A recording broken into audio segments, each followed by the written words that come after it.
बातमी रुपाली चाकणकर यांच्या संदर्भात रुपाली चाकणकरांविरोधात ठाकरे गट आक्रमक झालाय।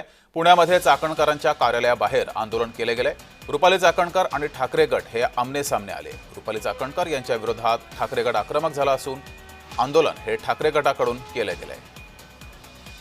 फलटण प्रकरणी रुपाली चाकणकर यांची पत्रकार परिषद ही वादात सापडली होती आणि त्यावर त्यांच्यावर बरीच टीका सुद्धा झाली होती आणि या प्रकरणी आता ठाकरे गट सुद्धा आक्रमक झालाय। ठाकरे गटाच्या महिला आघाडीनं रुपाली चाकणकर यांच्या कार्यालयाबाहेर आंदोलन केले। अधिक माहिती घेऊया, आपले प्रतिनिधी रोहन कदम आपल्या सोबत जोडलेत। रोहन, ठाकरे गट सुद्धा आता आक्रमक झालेला आहे। रुपाली चाकणकर यांच्या कार्यालयाबाहेर हे आंदोलन केले, काय नेमकी मागणी आहे ठाकरे गटाची? खरं तर पुण्यातील दाहेरी परिसरामध्ये महिला आयोगाच्या अध्यक्ष रुपाली चाकणकर यांचं कार्यालय आहे आणि या कार्यालयासमोर या सगळ्या शिवसेना ठाकरे गटाच्या महिला ज्या आहेत त्या धडकलेल्या पाहायला मिळत आहेत। त्यांच्या माध्यमातून मोठ्या प्रमाणामध्ये घोषणाबाजी जी आहे ती रुपाली चाकणकर यांच्या विरोधामध्ये केली जाते। त्यांनी राजीनामा द्यावा अशा प्रकारची मागणी जी आहे ती या सगळ्या महिला कार्यकर्त्यांकडून केली जाते।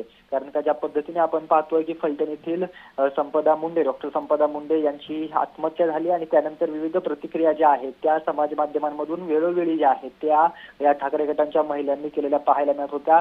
रुपाली चाकणकर यांच्यावर देखील महिला आयोग म्हणून निष्कामी ज्या आहेत त्या ठरलेला असल्याचा आरोप देखील केलेला होता आणि या सगळ्या पार्श्वभूमीवरती ज्यावेळेस रुपाली चाकणकर यांनी वक्तव्य केलं आणि त्या वक्तव्याचे पडसाद आता पुण्यामध्ये देखील पडताना पाहायला मिळत आहे। तर पुण्यातील त्यांच्या दाहेरीतील कार्यालयाबाहेर ज्या आहेत त्या या सगळ्या ठाकरेंच्या महिला शिवसैनिक ज्या आहेत त्या पोहोचल्या आणि त्यांच्या माध्यमातून घोषणाबाजी केली। काही काळ तणावाचं वातावरण जे आहे ते त्या ठिकाणी पाहायला मिळालं, कारण का रुपाली चाकणकर यांच्या देखील कार्यकर्त्या समोर आल्यामुळे हे सगळे शिवसैनिक आणि रुपाली चाकणकरच्या महिला कार्यकर्त्या देखील समोरासमोर आल्याचं चित्र आपल्याला पाहायला मिळालं।